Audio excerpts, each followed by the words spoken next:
ازيكم عاملين ايه؟ النهارده عندنا حاجات في عيد الميلاد. تعالوا يلا نتفرج عليها.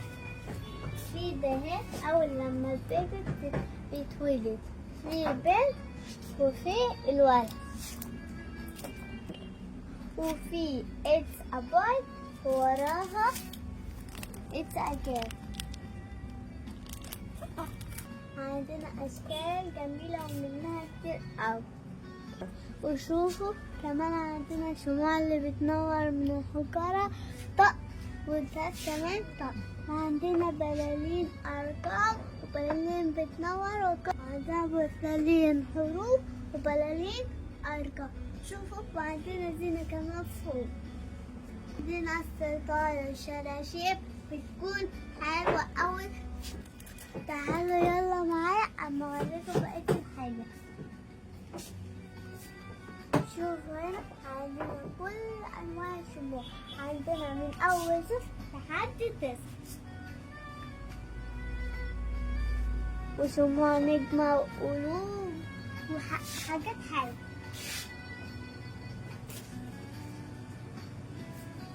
وتعالوا هنا بقى بقيت الحاجة حلوة. عندنا أشكال فسفوري اللي بتنور في الدنيا. وشوفوا كمان عندنا ايه هنا برضه في شموع بتتحط على التورته. شوفوا كمان في تاج هابي زيتون. النوتة بتلبس التاج في عيد الميلاد عشان يكون شكلها حلو.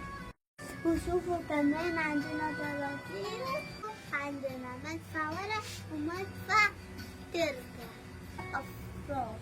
وفي هنا تنسينا سمع شراره. وشوفوا كمان الشمع ده اللي بينور بحجارة.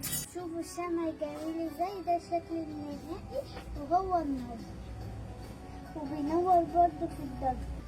شوفوا كمان عندنا ايه في خطوبة وكتب كتاب.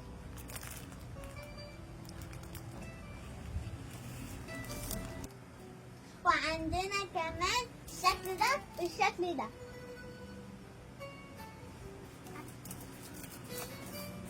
تعالوا يلا هنا عندنا لأحلى حاجات عيد الميلاد.